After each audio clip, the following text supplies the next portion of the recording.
तो फाइनली ढूंढ लिया आपने। हाँ, मुझे उम्मीद थी आप ढूंढ लोगे। आज की इस वीडियो में मैं आपको बताऊंगा कक्षा 12 हिंदी नैतिक शिक्षा हरियाणा बोर्ड की किताब आपकी और पाठ नंबर 11 आज मैं आपको एक्सप्लेन करने वाला हूँ। पाठ का नाम है गोस्वामी तुलसीदास। चलो शुरू करते हैं। मैं हूँ अजय और आप देख रहे हैं सीसीआर क्लास। लेकिन हाँ, वीडियो स्टार्ट करने से पहले बता देता हूँ, आपको इस कंप्लीट बुक का सॉल्यूशन लिखा हुआ भी मिल जाएगा और वीडियोस भी मिल जाएंगी। तो प्लेलिस्ट और वेबसाइट का लिंक डिस्क्रिप्शन में है, चेकआउट कर लेना। अब शुरू करते हैं चैप्टर को। देखो ये जो नाम है गोस्वामी तुलसीदास, अब ये नाम आप बहुत लंबे अरसे से सुनते आ रहे हो, हिंदी के अंदर व्याख्या करते आ रहे हो, है ना। तो खास तौर पे आपने राम की कहानी अगर कहीं पढ़ी है, जो कि ऑलमोस्ट हर एक क्लास में आती है, हमें देखने को मिलती है, उनमें हमें तुलसीदास जी ही देखने को मिलते हैं। अब वो क्यों मिलते हैं? क्योंकि उन्होंने एक ग्रंथ रचित करा था जिसका नाम था रामचरितमानस, यानी कि रामायण कह लो बेसिकली। तो वैसा सही है ये भी। तो इसमें भी राम की पूरी कहानी है, राम के चरित्र के बारे में कहानी है इसमें। तो इसी का एक हिस्सा है बाल कांड, यहाँ पे एक हिस्सा है बाल कांड। तो उस बाल कांड का जो हिस्सा है ना, वो एक बचपन वाला बाल कांड में जो है ना, राम के बचपन की कहानी है पूरी। तो वो कहानी हमें इस चैप्टर के अंदर देखने को मिलेगी। तो ये है हमारा आइडिया। मैं आइडिया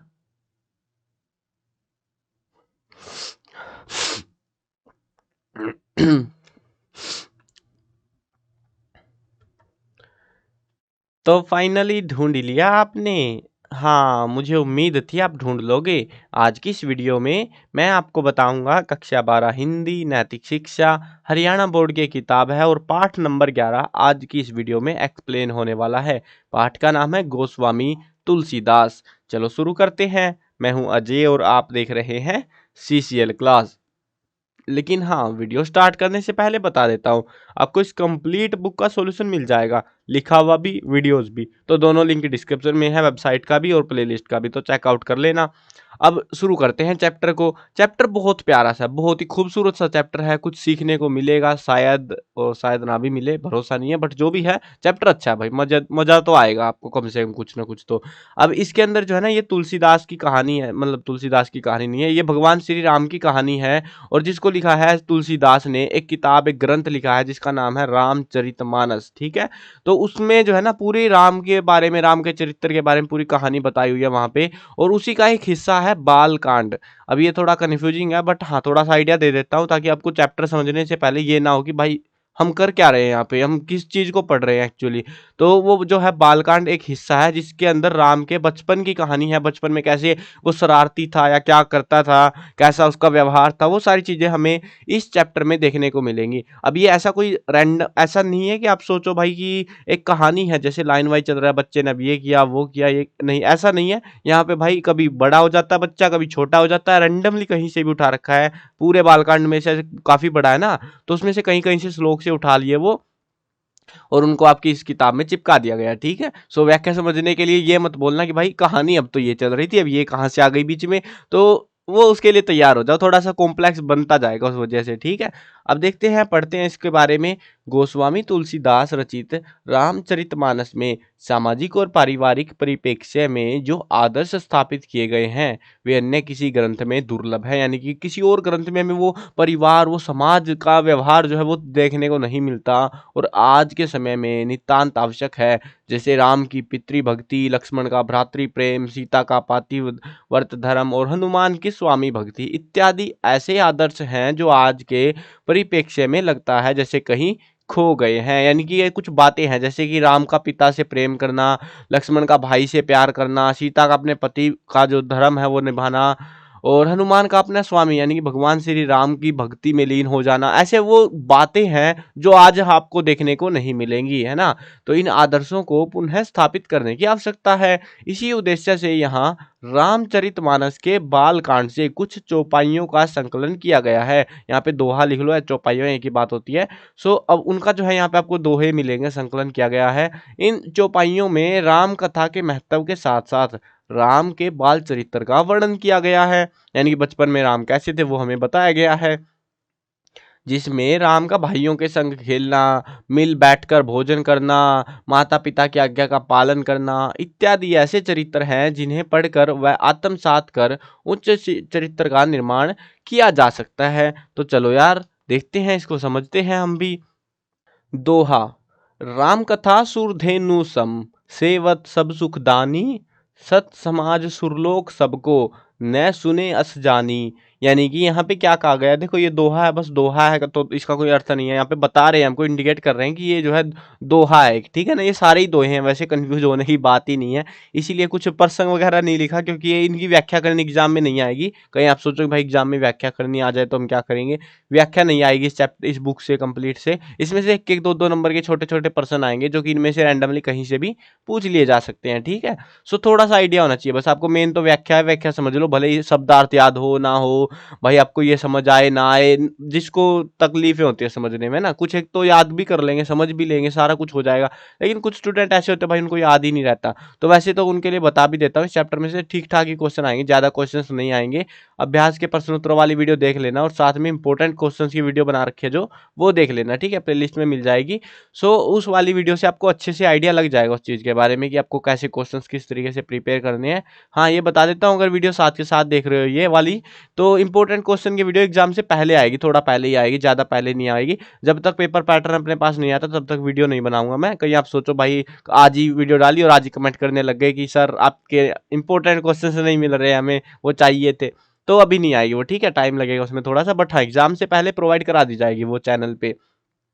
और अगर वीडियो बाद में देख रहे हो तो भाई ऑलरेडी है प्लेलिस्ट में, चेक कर लेना, ठीक है। अब समझते हैं इसकी व्याख्या, समझते हैं। राम कथा सुरधेनु सम, राम कथा यानी कि राम की कहानी, ये थोड़ी थोड़ी मिक्स है, हिंदी भी है, हिंदी वाली फील आएगी, कहीं संस्कृत है, मतलब थोड़ा मिक्स सा है, अवधि भाषा कहते हैं शायद इसको। तो ये मिक्स है, मतलब अपनी फील अगर तुम ध्यान से फील लेके समझोगे ना तो समझ आ जाएगी बोल क्या रहे हैं वो लोग, ठीक है। चलो। राम कथा सुरधेनु सम, सेवत सब सुखदानी, यानी कि राम की कहानी जो है ना सुरधेनु सम, सुरधेनु के समान है। सुरधेनु होती है गाय, या कामधेनु भी कहते हैं उसको, ठीक है। तो राम की जो कहानी है ना गाय के समान है, लेकिन कौन सी गाय, मतलब गाय के समान है तो क्या करे उसका हम, सेवत सब सुखदानी, सेवत यानी कि सेवा करने से, सब सुखदानी सभी सुख देती है। यानी कि जिस प्रकार हिंदू धर्म में क्या कहा जाता है कि गाय की पूजा करो, गाय की सेवा करो, तो गाय आपको आशीर्वाद देगी और आपका जीवन सुखी हो जाएगा। वैसे ही ये राम की जो कहानी है वो भी गाय की जो है समान सुख, सेवा करने से सुख देने वाली है, ठीक है। सत समाज सुरलोक सबको, न सुनई अस जानी, यानी कि सत समाज होता है सत्पुरुषों का समाज, ऊंचे दर्जे के लोगों का जो समाज है, ऊंचा समाज जो कह सकते हो। सुरलोक, सुर होते हैं, दो शब्द होते हैं, सुर असुर, है ना। तो सुर होते हैं देवता और असुर होते हैं राक्षस, वो शब्द है ये, ठीक है ना। तो सुरलोक यानी कि देवताओं का लोक, सबको न सुने, सभी को नहीं जो है ये सुनाई देगा, सुने अस जानी, मतलब सुने अस जानी, ऐसा जानकर कुछ बात है ये इस कहानी में, राम की कहानी में ऐसी बात है जिसको जानकर कौन नहीं सुनना चाहेगा, ठीक है ना। कौन है सुने, मतलब कौन नहीं सुनेगा उसको, उस कहानी को, उस प्यारी सी कहानी को। चलो व्याख्या एक्सप्लेन भी कर देता हूँ अभी। राम की कथा सूर्य कामधेनु के समान सेवा करने से सब सुखों को देने वाली है, और सत्पुरुषों के समाज ही सब देवताओं के लोक है, ऐसा जानकर इसे कौन नहीं सुनेगा। इस कहानी को, इतनी प्यारी सी कहानी को फिर कौन नहीं सुनेगा, जब पता लग जाए कि ये अच्छे लोगों का समाज है और वो ही सब देवताओं के लोग हैं, यहाँ पे देवताओं की कहानियां हैं, तो ऐसा जान के कौन इसको सुनना नहीं चाहेगा। राम कथा सुंदर करतारी, संशय विहग उड़ावनिहारी, राम कथा कली बेटप कुठारी, सादर सुनु गिरिराज कुमारी। तो यहाँ पे क्या कहते हैं, राम कथा सुंदर करतारी, राम की जो कहानी है ना सुंदर करतारी, हाथ की जो सुंदर तालियां हैं उनके समान है वो। संशय विहग उड़ावनिहारी, यानी कि संशय विहग संदेह रूपी, जो है संशय होता है संदेह रूपी, संदेह जैसे होता है शक होता है, तो विहग होते हैं पक्षी, उड़ावनिहारी यानी कि उड़ा देती है। यानी कि जैसे ये जो है ना राम की कहानी हाथ की सुंदर ताली है जो संदेह रूपी पक्षियों को उड़ा देती है। अब ये आप सोचो भाई संदेह रूपी पक्षी कैसे उड़ गए, मतलब ये बात क्या कहना चाह रहे हैं। तो एक्चुअली में यहाँ पे बात हो रही है कि आपके मन में जो सवाल होते हैं, जो संदेह होता है ना भगवान को लेके, उन उसको ये उड़ा देती है, उसको दूर कर देती है। इतनी खूबसूरत है ये कहानी, जब इसको पढ़ोगे तुम अल्टीमेटली उसमें लीन हो जाओगे और तुम्हारे सारे संदेह दूर हो जाएंगे, संदेह नामक पक्षी दूर हो जाएंगे, उड़ के भाग जाएंगे वो, ठीक है। राम कथा कली बिटप कुठारी, सादर सुनु गिरिराज कुमारी।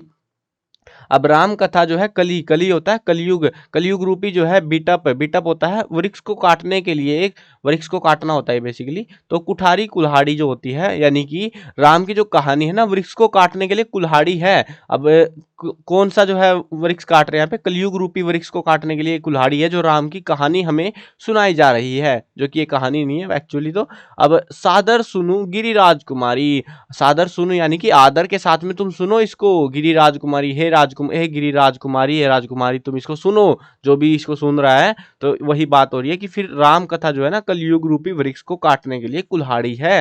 हे गिरिराज कुमारी, तुम इसे आदर पूर्वक सुनो, तो प्यार से सुनो तुम भी अब इसको, कहानी को। अब यहाँ पे देखो ये कहानी शायद किसी को सुनाई जा रही है, ऐसा कुछ फील आ रही है ना, तो कंफ्यूजन नहीं होना, बस समझते चलो कि बात क्या हो रही है यहाँ पे, एक्चुअली किस किस चीज से कंपैरिजन हो रहे हैं यहाँ पे। आगे बढ़ते हैं। राम नाम गुण चरित सुहाए, जन्म करम अगिनत श्रुति गाए, जथा अनंत राम भगवाना, तथा कथा कीर्ति गुण नाना। अब यहाँ पे क्या कहते हैं, राम नाम, देखो राम का जो नाम होता है, और नाम, गुण, चरित्र, ये जो है एक क्वालिटीज होते हैं ना, अलग अलग क्वालिटीज, वो क्वालिटीज गिनाई जा रही है राम के अंदर की, ठीक है ना। तो राम नाम गुण चरित सुहाए, ये सब जो है, और इसके अलावा जो है जन्म कर्म अगिनत श्रुति गाय, और इन ये सारी चीजें अगिनत कहे जाते हैं, यानी कि वेदों के अंदर जो है ना श्री रामचंद्र जी के सुंदर नाम, गुण, चरित्र, जन्म और कर्म सभी अगिनत अनगिनत कहे गए हैं, यानी कि वो कभी खत्म नहीं होते, इतनी सारी क्वालिटीज राम के अंदर बताई गई हैं। तो ये है इसका मतलब यहाँ पे, जथा अनंत राम भगवाना, जिस प्रकार से जो है भगवान राम अनंत है ना, जथा जिस प्रकार से अनंत राम भगवाना, राम भगवान अनंत है, तथा कथा कीर्ति गुण नाना, तो उसी प्रकार से जो है ना उनकी जो कहानी है, उनकी जो कीर्ति है, उनके जो गुण है, वो भी अनंत हैं, वो भी अनंत काल तक चलते रहेंगे, ऐसे ही जिस प्रकार से हम सुनते आ रहे हैं उनकी प्यार भरी ये कहानियां, उनकी, उन्होंने किस प्रकार सच्चाई के लिए लड़ाई लड़ी, तो वो चीजें, ठीक है ना, तो वो चीजें अनंत काल से चली आ रही है और आगे भी चलती रहेंगी। जैसे भगवान राम अनंत है, वैसे उनकी कहानियां भी अनंत काल तक रहेंगी। तदपि जथा श्रुत जसी मति मोरी, कहिउ देखी प्रीति अति तोरी, उमा प्रसन्न तव सहज सुहाई, सुखद संत सम्मत मोहि भाई। अब यहाँ पे क्या कहते हैं, यहाँ पे कहते हैं तदपि जथा, तदपि का मतलब होता है तो भी, मतलब कुछ हुआ होगा, कुछ बात हुई होगी शायद से, तो भी वहां पे उस मतलब उस तरीके से संबोधित किया गया यहाँ पे। तो तदपि जथा श्रुत जसी मति मोरी, जिस प्रकार से जो है, जथा मतलब जैसे या जिस प्रकार से, श्रुत सुना है, जसी मति मोरी जैसी जो है बुद्धि, मति ऐसे बोलते हैं ना, मति मारी गई मेरी, तो वही मति है ये, यानी कि बुद्धि, मोरी का मतलब मेरी, तो जो है जिस प्रकार से मेरी बुद्धि है, कही देखी प्रीति अति तोरी, कही मतलब कहूंगा, देखी देख कर, प्रीति यानी कि सुंदर या प्रीति कह लो तुम, ठीक है, अति तोरी तुम्हारी, अत्यंत तुम्हारी जो है ना, तुम्हें देखकर, तुम्हारी प्रीति को देखकर, तुम्हारी सुंदरता को देखकर जो है, जैसा कुछ मैंने सुना है, और जैसी मेरी बुद्धि है उसी के अनुसार मैं उसको कहूंगा, जैसा मैंने सुना हुआ है, जो चीज मैंने देखी हुई है उसी के अकॉर्डिंग तो बताऊंगा आपके बारे में। उमा प्रसन्न तो सहज सुहाई। अब यहाँ पे जो है ये जो कहानी है, ये कहानी एक्चुअली में भगवान राम के रिगार्डिंग नहीं है, थोड़ा सा कंफ्यूजन हो जाएगा आपको, मतलब ये चल क्या रहा है ना एक्चुअली। तो यहाँ पे क्या होता है, भगवान शिव पार्वती को कहानी सुना रहे हैं, भगवान श्री राम की कहानी, ठीक है, बचपन की कहानी, कि ऐसा ऐसे है वो, ठीक है।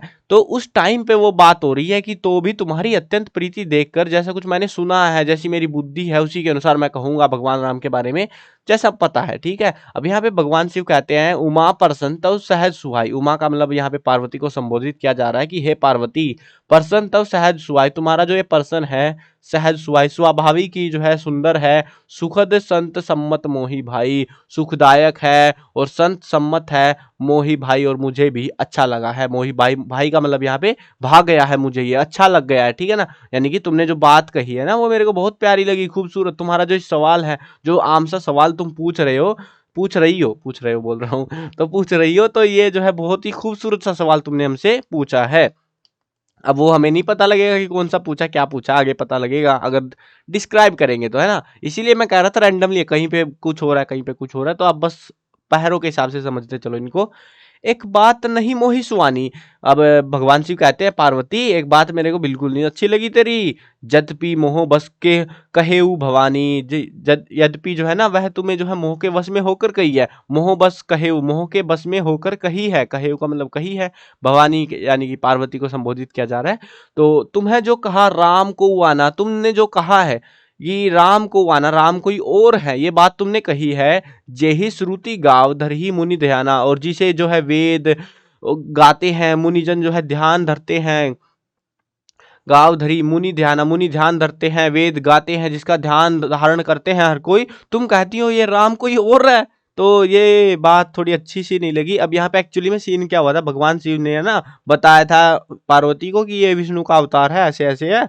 तो उस बात में कुछ हुआ था, ये मैं पढ़ रहा था जब बालकांड के बारे में, मतलब इसकी व्याख्या करने के लिए ढूंढना पड़ा यार, व्याख्या समझने के लिए। तो तब मेरे को पता लगा एक्चुअली सीन कुछ और ही चल रहा है वहाँ पे, और वो बीच में से यहाँ घुस गया। ठीक है, चलो कोई ना भाई, पहरा जो भी है हमें समझाना है, तो थोड़ा सा आइडिया बता दिया मैंने। ठीक है, चलो आगे बढ़ते हैं। अगला दो है हमारे पास, कही ही सुनही अस अधम नर, घर से जे मोह पिशाच, पासंडी हरि पद विमुख, जान ही झूठ न साच। बहुत ही खूबसूरत सी लाइनें हैं भाई, मजा आ गया। देखो क्या कहते हैं, कही ही यानी कि कहते हैं, सुन ही सुनते भी हैं।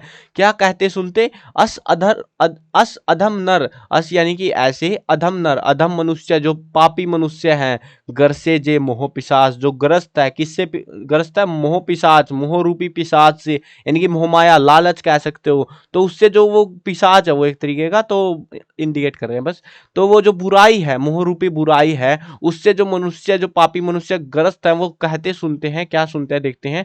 पाषंडी हरि पद विमुख, जान ही झूठ न साच, यानी कि पाषंडी यानी कि पाखंडी लोग, हरि पद विमुख, हरि यानी कि भगवान विष्णु को संबोधित कर रहे हैं यहाँ पे।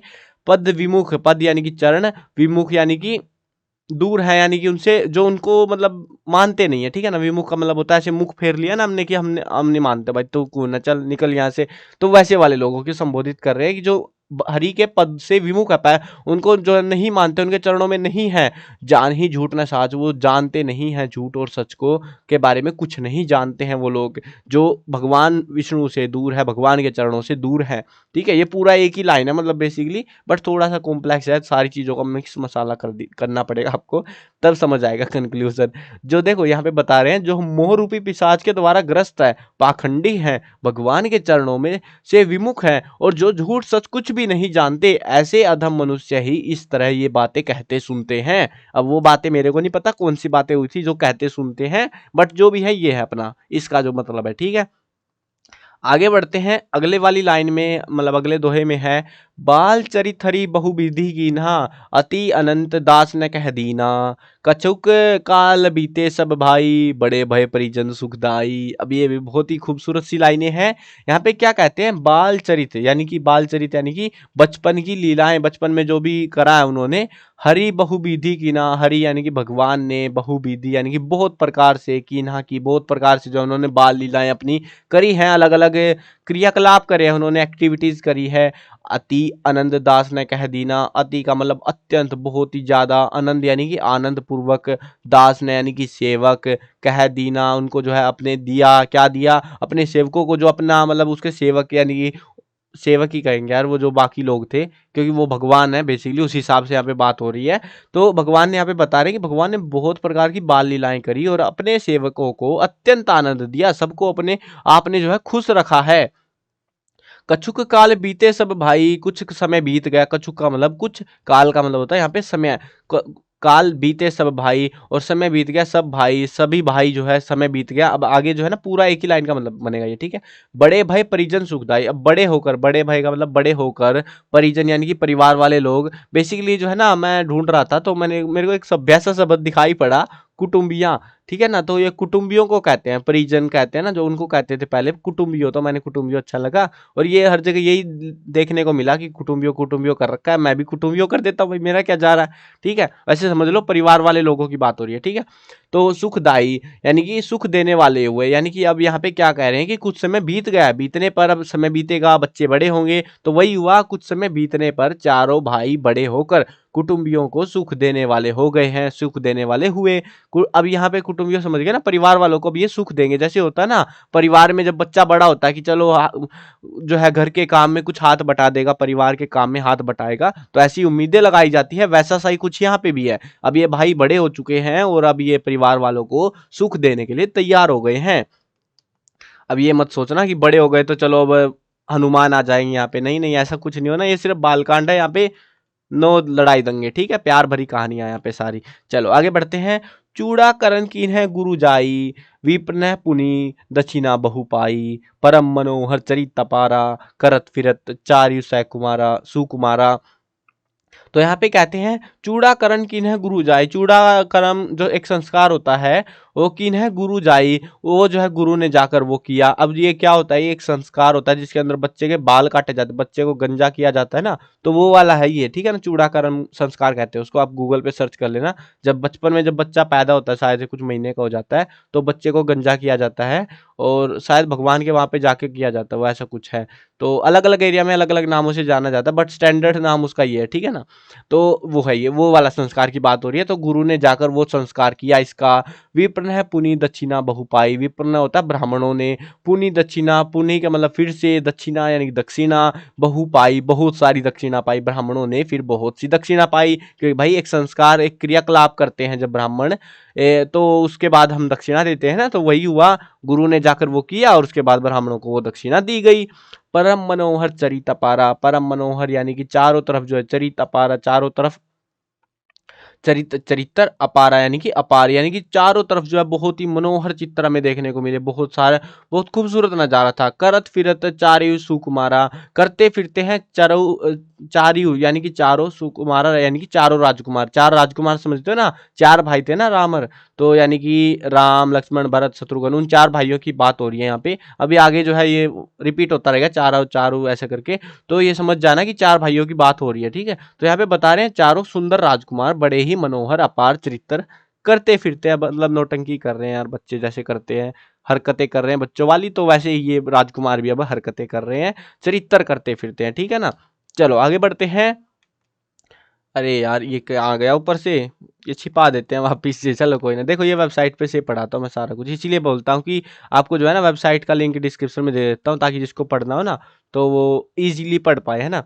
तो आपकी सुविधा के लिए लिख देता हूँ मैं, और आपको भी दिक्कत नहीं होती फिर, और मेरे को भी सुविधा मिल जाती है थोड़ी सी, क्योंकि बुक तो है नहीं यार डिजिटल अब।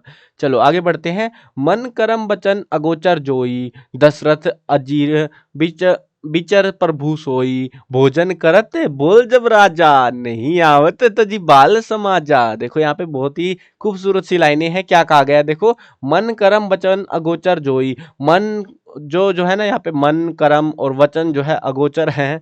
अगोचर का मतलब होता है कि जो जिसको पकड़ा नहीं जा सकता, जो मतलब अनंत है एक तरीके से, वो वाली बात है कि जो अनलिमिटेड भी कह सकते हो एक तरीके से, या फिर अनंत है जो पास नहीं है, वो चीज ऐसा ऐसा कोई शब्द है अगोचर का, मतलब कई सारे अर्थ निकलते हैं यहाँ पे।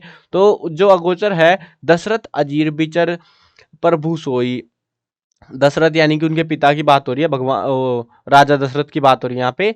अजीर यानी कि वहीं पर, विचर यानी कि विचर करते हुए, प्रभु सोई, प्रभु जो है सो रहे हैं, यानी कि वहीं पर प्रभु दशरथ के आंगन में विचर रहे हैं। प्रभु जो है दशरथ के, प्रभु का मतलब यहाँ पे वो है, मतलब भगवान राम की बात हो रही है ना, राम की कहानी है पूरी, ठीक है। तो ये कंफ्यूजन हो ना कि प्रभु कौन आ गया, मतलब दशरथ को नहीं इंडिकेट कर रहे हैं, यहाँ पे बता रहे हैं कि वो जो है आंगन में ऐसे दशरथ भी टहल रहे हैं, प्रभु भी वहीं पे ऐसे, भोजन करत बोल जब राजा, भोजन करने के लिए जब राजा बोलते हैं, बुलाते हैं कि बेटा लल्ला आजा भोजन कर ले, नहीं आवत तजी बाल समाजा, वो जो है अपने नहीं आवत, नहीं आते हैं, तजी यानी कि छोड़कर, बाल समाज अपने बचपन के समाज को, यानी कि अपने दोस्तों को, अपने साथियों को छोड़कर वो राजा के बुलाने पर भी नहीं आते हैं। अब राजा टहल रहे हैं, वो भी अपना साइड में खेल रहा होगा बच्चों के साथ में, तो राजा बोलते हैं लल्ला आजा खाना खा ले, लेकिन लल्ला तो नहीं आने वाला, जैसे आपके पेरेंट्स भी बोलते थे पहले, अब भी पता नहीं बोलते होंगे, आई डोंट नो, तो कि बेटा आ जाओ खाना खा लो, और आप जो है कुछ काम कर रहे होते हो और आप उस काम को छोड़कर नहीं आते हो। ऐसा ही बच्चे काम कर रहे होते हैं, ये बच्चे काम कर रहे हैं, राम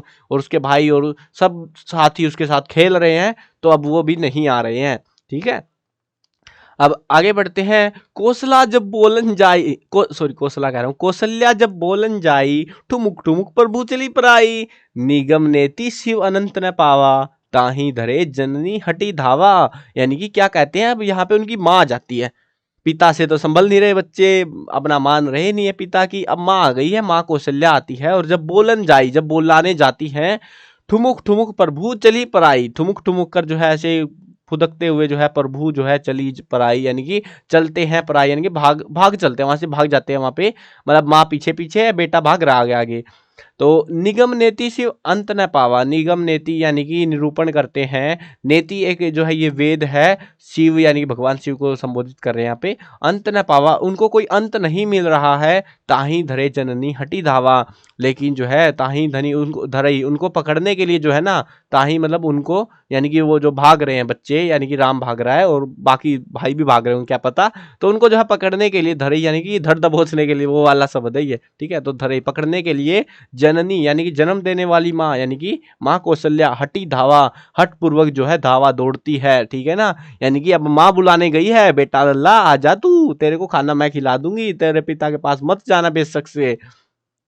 अब यहाँ पे वही बात है, देखो समझते हैं इसको। कौशल्या जब बुलाने जाती है तब प्रभु ठुमुक ठुमुक कर भाग चलते हैं, जिनका वेद यानी कि वेद में जो है नेति संबोधित है, ये एक वेद है ये भी। तो इतना ही नहीं जो है ये कुछ है यहाँ पे इसका अर्थ है, तो कहकर निरूपण करते हैं, और शिव ने जिसका अंत नहीं पाया, यानी कि भगवान शिव जिसको नहीं पहचान पाए, जिसको जो है वेद नहीं बता पाए अच्छे से, उन्होंने उनका अंत नहीं पाया, वो उनका अंत नहीं डिटेक्ट कर पाए, तो माता उन्हें हठपूर्वक पकड़ने के लिए दौड़ रही है। माँ को नहीं पता, माँ के लिए तो वो प्यारा सा बच्चा है उसका, तो उसको थोड़ी ना पता है कि वो भगवान बनेगा या क्या सीन होगा बाद में, है ना। तो धूसर धुरी भरे तो नु आए, भूपति बिहसी गोद बैठाए। अब क्या होता है एक्चुअल में, धूसर धुरी यानी कि धूल से भरकर, धूल से लिपट कर, भरे तनु आए, तनु होता है शरीर, आए तो वो जो है बच्चे अब शरीर में धूल लपेटे हुए ऐसे कीचड़ विचड़ में, पता नहीं क्योंकि पहले ऐसे सड़कें तो थी नहीं पक्के वाली, ठीक ठाक ही था, तो कच्चा रहता था ज्यादातर में, तो उस वजह से क्या होता है बच्चों में कीचड़ विचड़ या धूल बस ऐसे ही मतलब गंदे होके आ चुके हैं वो। भूपति यानी कि राजा, यहाँ पे ये क्या हुआ है, राजा नहीं लिखा हुआ है, चलो कोई ना इसको हटा दो, राजा ने है, ठीक है ना, ये राजा ने बिहसी गोद बैठाए, बिहसी यानी कि हंसते हुए गोद बैठाए, गोद में बैठा लिया। अब बच्चे हैं भाई उसके, तो राजा के बच्चे हैं, अब वे जो है बच्चे शरीर से में धूल लपेटते हुए आते हैं और राजा के ने हंसकर उन्हें गोद में बैठा लिया है, आजा लल्ला चलो बैठ जाओ गोदी में आ जाओ। चलो ऐसे बैठ चुके हैं बच्चे, आगे बढ़ते हैं। दोहा है ये भी एक, भोजन करत चपल चित, इत उत अवसरु पाई, भाजी चले किलकत मुख, ददी ओडन ओदन लपटाई। अब यहाँ पे क्या होता है, भोजन करत भोजन करते हैं, चपल चित लेकिन चित चंचल भी है, यानी कि ऐसे बैठ के चुप चपाक के भोजन नहीं करेंगे, ऐसे टहलते टहलते करेंगे, जैसे बच्चे होते हैं ना, थोड़ा सा ये ले माँ पीछे पीछे लगी हुई है, बेटा खा ले ये देखो ये नहीं तो वो खा जाएगा तेरे नाम का, खा ले, तो ऐसा कुछ लगा हुआ है पीछे, बच्चा चंचल है, भोजन कर रहे हैं लेकिन वो चंचल है बहुत ज्यादा। इत उत अवसरु पाई, इधर उधर जब भी उनको अवसर पाई का मतलब मिल जाता है उनको, भाजी चले भाग कर चले जाते हैं, भाग जाते हैं। किलकत मुख किलकारी मारते हुए मुंह से जो है वो भाग जाते हैं। ददी ओडन लपटाई, दही भात जो है लपेट कर जो है लपटाए, वो मुंह पे दही लगी हुई है और वो ऐसे जो है बच्चे की माँ पीछे पीछे है और बच्चा खा ले बेटा खा ले, और माँ पीछे पीछे भाग रही है और वो ऐसे ही हंसते हुए किलकारी मारते हुए भाग जाते हैं। तो वो वाला सीन है, वो वाला दृश्य है, एक मनोहर सा दृश्य है यहाँ पे बताया गया है, ठीक है। आई होप समझ में आ रहा होगा आपको, मजा सा भी आ रहा होगा ना कि हो क्या रहा है, ये बच्चों वाली फीलिंग आ रही है यार, है ना। चलो आगे बढ़ते हैं। बाल चरित अति सरल सुहाए, सारद से सुशंभु श्रुति गाए, जिन्हें कर मन इन्हें सन नहीं राता, तेजन वंचित किए विधाता। अब यहाँ पे क्या कहते हैं, बाल चरित यानी कि राम की जो बाल लीलाएं हैं, बचपन की जो लीलाएं हैं, अति सरल सुहाए, बहुत ही सुंदर हैं, बहुत ही मनोहर है, वो जो कर रहे हैं जो एक्टिविटीज, आपको भी मजा आ गया होगा ना, क्या शरारती बच्चा मिल गया ये, ऐसा देख के फीलिंग आ रही है ना। तो वो जो है उनकी जो शरारतें हैं, वो जो बचपन में जो उनकी लीलाएं हैं, वो बहुत ही खूबसूरत है, सुंदर है। सारद शेष शंभु श्रुति गाए, सारद यानी कि माँ सरस्वती, शेष और शिव जो है शंभु का मतलब भगवान शिव, श्रुति यानी कि वेद, गाय यानी कि वो हर चीज जो है उनकी लीलाओं का वर्णन कर रही है, माँ सरस्वती, शेष, शिव और वेदों ने हर चीज ने उनका गुणगान किया है, उनके बचपन की लीलाओं का गुणगान किया है। जिन्हें कर मन इन्हें सन नहीं राता, जिन्हें कर मन यानी कि जिनका जो है मन इन्हें सन नहीं राता, इन जो लीलाएं हैं उन्होंने बचपन में जो करी है उनमें उन लीलाओं में नहीं रहा, उनको जो है वो लीलाएं पसंद नहीं आती, जिनको लगता है क्या है ये बच्चा ही तो है क्या कर लेगा, मतलब क्या तो क्या कर लेगा, मतलब क्या बकवास कर रहे हैं, टाइम पास करवा रहे हैं, है ना। तो जिसको ऐसी फील आती है, जिनको ये सुनने में देखने में जिनको कुछ मजा नहीं आता, तेजन वंचित किए विधाता, उनको तो विधाता ने भी उनके उस सुख से, उस परम सौभाग्य से वंचित कर दिया है। यानी कि जो बाल लीलाएं हैं जिससे हर कोई खुश हो जा रहा है देख के, जो जिनको उनके अंदर भी मन नहीं लग रहा है उन लीलाओं के अंदर भी, तो वहां पे बता रहे हैं कि उनको तो विधाता ने ही मनुष्यों को उन मनुष्यों को वंचित कर दिया है, अपने उस परम उपकार से, सुख वाले उपकार से दूर कर दिया है। ठीक है, चलो आगे बढ़ते हैं। लास्ट पैरा है यार, हो गया बस, चैप्टर खत्म होने ही वाला है। प्यारा सा चैप्टर था। भय कुमार जब ही सब भ्राता, दीन है जनेऊ गुरु पितु माता, अनुज सखा संग भोजन कर ही, मातु पिता आज्ञा अनुसर ही। अब यहाँ पे क्या कहते हैं, भय कुमार जब ही सब भ्राता, जब ये सारे भाई जो है ना, भय कुमार यानी कि कुमारावस्था के हो गए, यानी कि बच्चे थे अब बड़े हो गए हैं, तो जैसे वो बड़े से हो गए हैं ना, जब ही सब भ्राता, सारे भाई जब, क्योंकि सारे एक सी उम्र के तो थे ऑलमोस्ट, तो जब सारे भाई ये बड़े हो गए हैं ना, दीन है जनेऊ गुरु पितु माता, तब उनको दिया गया जनेऊ, दिया गया जनेऊ धारण करते हैं ना हिंदू धर्म में, तो उन्होंने उनको जो है जनेऊ धारण करने के लिए दिया गया, गुरु पितु माता, गुरु पिता और माता के द्वारा उनको जनेऊ दिया गया। अनुज सखा संग भोजन करी, अनुज सखा यानी कि अपने भाइयों के साथ में जो है उन्होंने भोजन करा। अब किसने करा, यहाँ पे राम की कहानी है ना, तो राम ने अपने भाइयों के साथ में जो है ऐसे भोजन करा, मातु पिता आज्ञा अनुसरी, और माता पिता की आज्ञा का अनुसरण किया, पालन किया। ठीक है, तो ये था हमारा इस चैप्टर के अंदर हमारी व्याख्या। आई होप आपको समझ में आई होगी, इंटरेस्टिंग भी लगी होगी और मजा भी आया होगा। जिस जिसको समझ में आ गई है भाई कमेंट में बताना कि हाँ मेरे को भैया जी बिल्कुल मस्त से समझ में आ गई है। चलो मिलते हैं नई वीडियो में, और बाकी की वीडियोस देखनी है तो प्लेलिस्ट में जाके चेकआउट कर लेना। अगर वीडियो नहीं मिले तो भाई कमेंट में बता देना, ठीक है। वैसे मैं काम कर रहा हूँ, जल्दी आपको ये कंप्लीट बुक करा दी जाएगी। तो मिलते हैं नई वीडियो में, कवर करते हैं, कंप्लीट कर मतलब खत्म करता हूँ यार, मैं ही कंफ्यूज हो गया इस संस्कृत हिंदी मिक्स मसाला पढ़ा पढ़ा के। चलो कोई ना, तो वीडियो खत्म करते हैं। मैं कवर करने वाला हूँ क्लास 1 से लेकर 12 तक सभी सब्जेक्ट की video, Hindi medium English medium दोनों में होने वाली है। और साथ में जो है आपको साइट के ऊपर जो है बता देता हूँ, साइट पे तुम लोग जाते नहीं हो, लेकिन आपके लिए जो है ना 12th वालों के लिए और बाकी क्लासेज के लिए भी हरियाणा बोर्ड के पिछले सालों के paper, important question paper analysis वगैरह काफ़ी सारी चीज़ें हैं, तो जरूर से विजिट कर लेना वहाँ पे भी जाके। ठीक है, चलो मिलते हैं नई वीडियो में, बाय बाय।